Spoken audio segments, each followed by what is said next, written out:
Let's be careful. If anybody's doing this, nobody will come and stand. Can we make someone just say?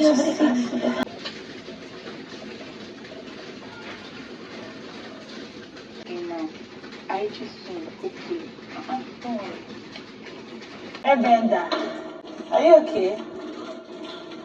Is everything alright?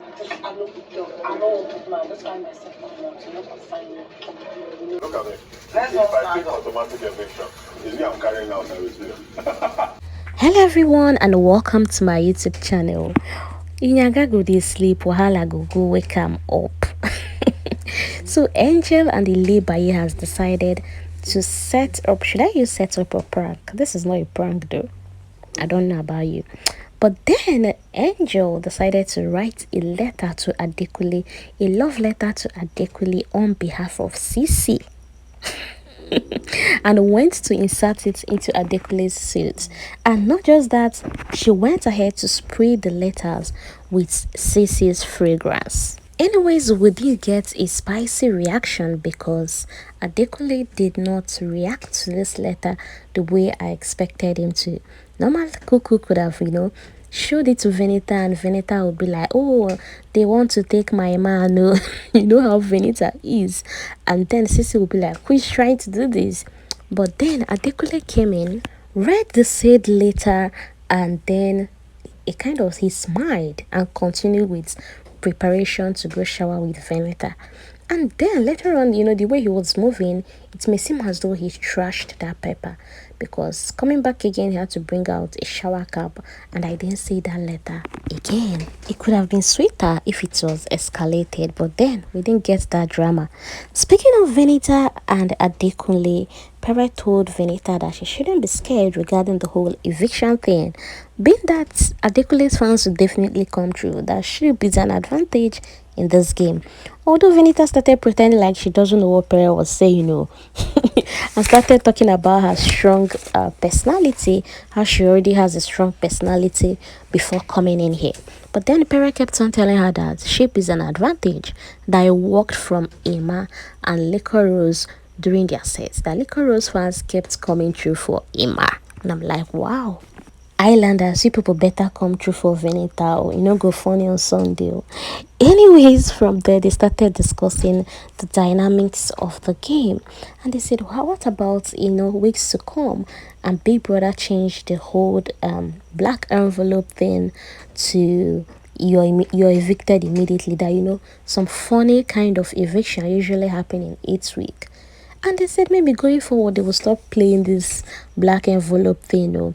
And Adekunle said, in fact, let them stop giving Big Brothers ideas on how the game can go, because during their season they were playing a flip bottle, and the next thing they came to game one day, and flip bottle was one of the HOH game. Let them stop putting ideas into Big Brother's head. They talked about the fact that white money is up with Venita, and Adekunle said he really wants to say something, but he won't say it until Saturday, so it doesn't affect people that will be voting, so it doesn't affect his fans voting for Venita. That he really wants to say something about the whole white money standing with these people, but he will wait till Friday night or Saturday to say it. And I'm like, this obsession with white money.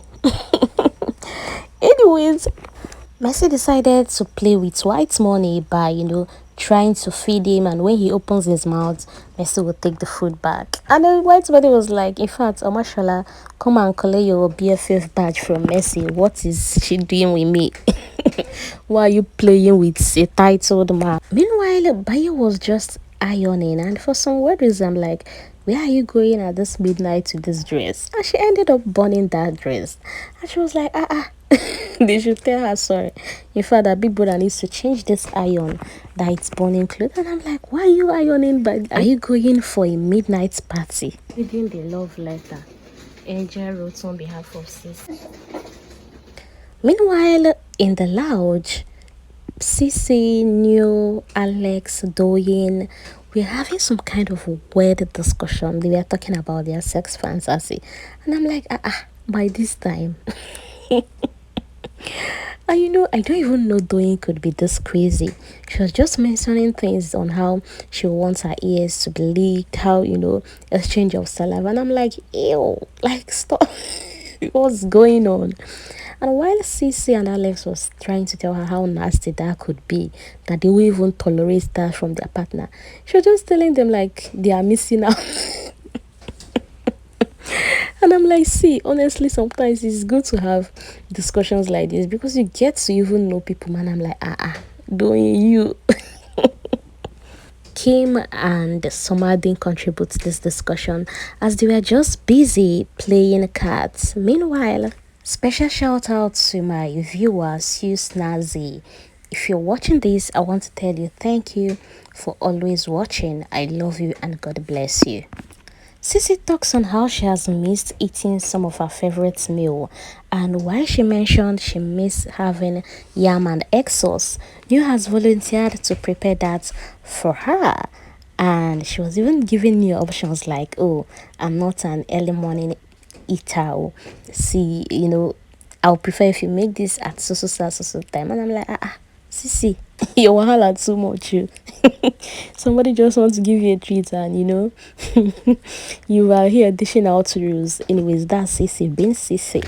Meanwhile, Ilebaye told Mercy on how earlier in the day she gave her a smiling look, but then Mercy didn't reciprocate back. Rather, Mercy gave her a very mean look. And Mercy said, "I'm sorry, it's not about you.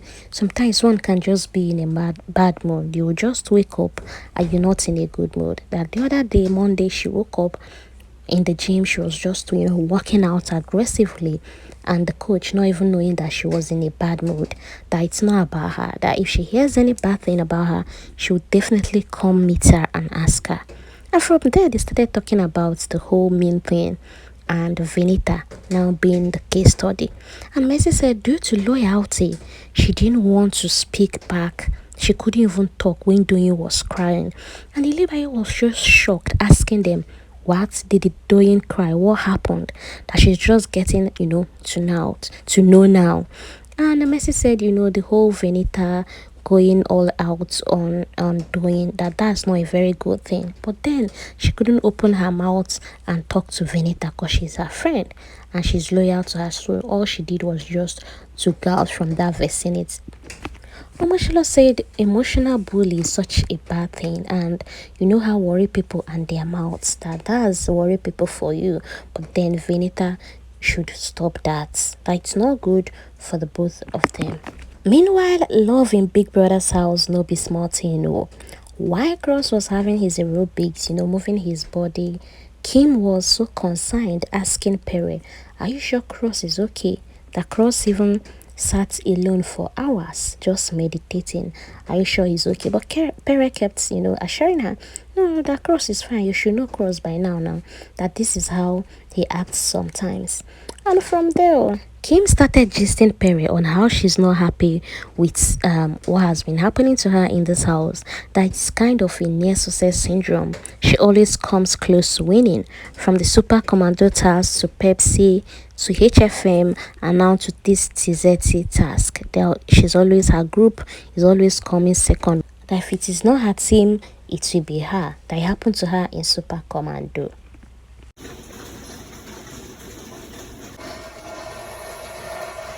Anyways, Pere was telling her to come so he would lay his holy hands on her so that such thing would not happen again. But by that time, she was already going into the main lounge to meet Cross, who just entered inside to go check up on him. And I'm like, wahala be like having two love interests too. Don't be small thing. Anyways, thank you for watching, and please do well to watch the part B of the midnight rave. I don't want to prolong this video so you don't get tiring, and I'll see you in my next video. Enjoy the rest of your day. Bye. Where is my distance now? 15 minutes. You don't get your ear. Oh, who you are doing that thing? I am just with my face.